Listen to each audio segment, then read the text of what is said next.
China on a charm offensive, trying to make more inroads into Africa. And we now want to really have a broader conversation around this, where we're taking stock of some of the key developments in the country, where we did have we actually hosted the UK Prime Minister Theresa May just under a week ago. And quite a number of deals were struck. Over 20 UK companies will be setting up. But really, what does this mean for the local economy? Well, I'm now joined by Graham Shaw, who is the chairman of the British Chamber of Commerce here in Kenya. Many thanks for joining us. We also have with us Shena Shah, who is the general manager at Azuri Technologies. And of course, he'll also be giving us some input around investments in Kenya and of course, what they are doing as a company to stand out. And let me just quickly begin with you, Graham. Of course, this particular visit, there was a lot of hype around it. The second time where we're having a sitting Prime Minister visiting Kenya. She has been touted as the second Iron Lady. Yes, she is. And I have to say, I think the visit was well overdue, but it was very well received.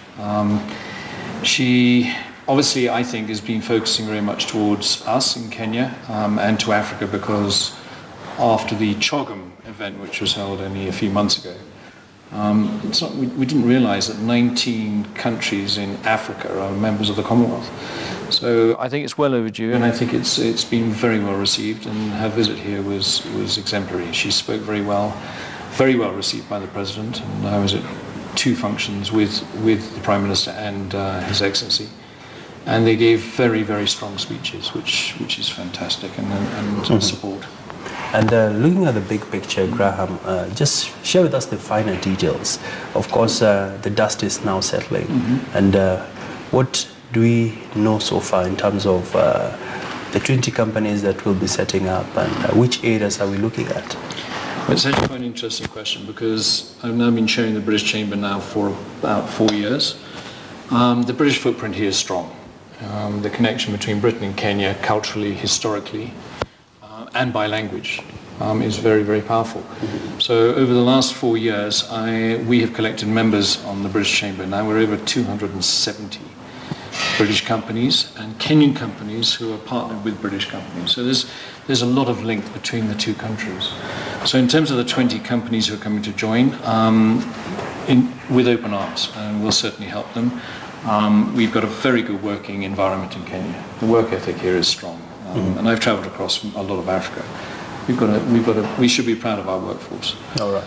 So, and then the other very important issue is that CDC, Commonwealth Development Corporation, they've been given $5 billion over the next 3 years to invest into Africa, and they're setting up their headquarters here in Nairobi.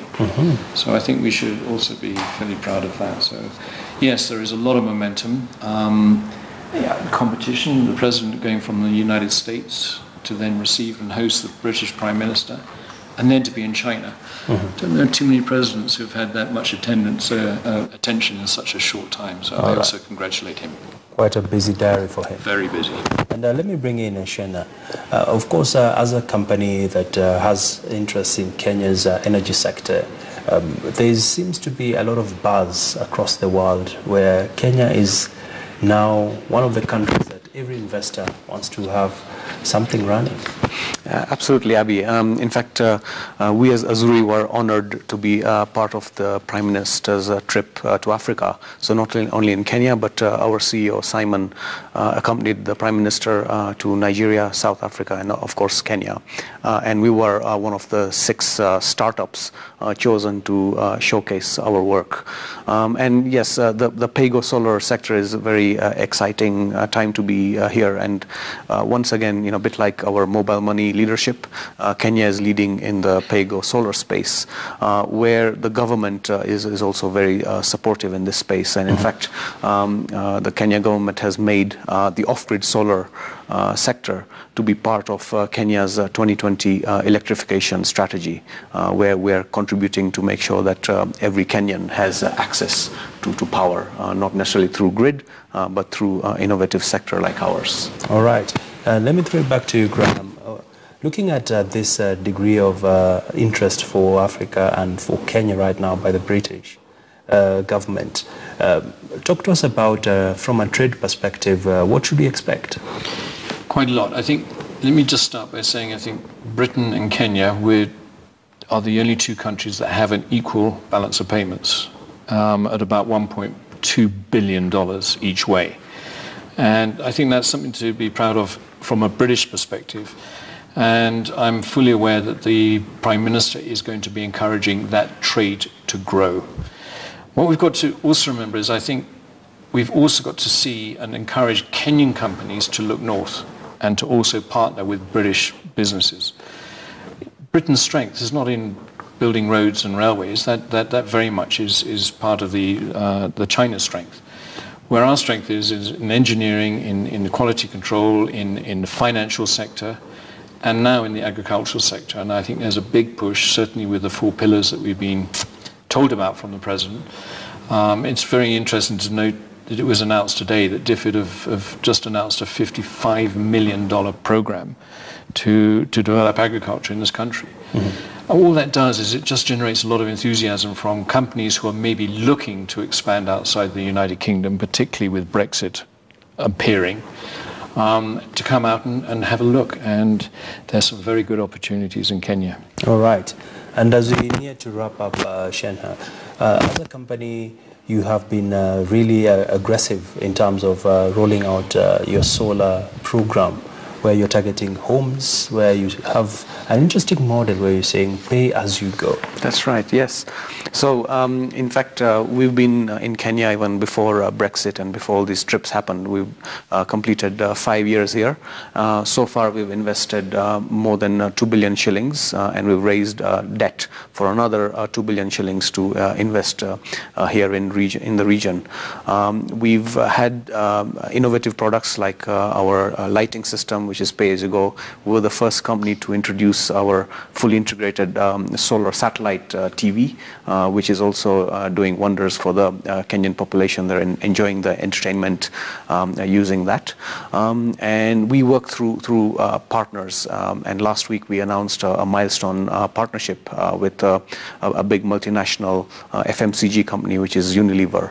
And we're going to be using their 67,000 strong distributor network to distribute our products. So for us, the only way is up, and we're looking forward to making our products available to every single Kenyan here. All right. And Graham, you have the last word as we bring it to a close. Of course, our time is far much spent.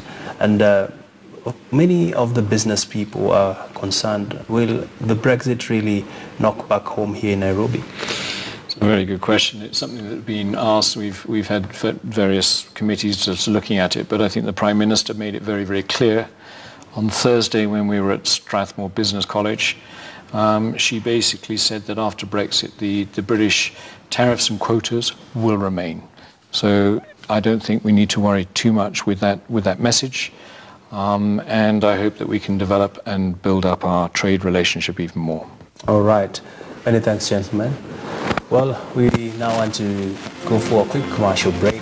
We've been talking there really about investing in Kenya, and you can really feel the positivity among my two guests who have been really trying to dissect some of the reasons why people are trooping to Kenya, and of course a lot expected in the horizon.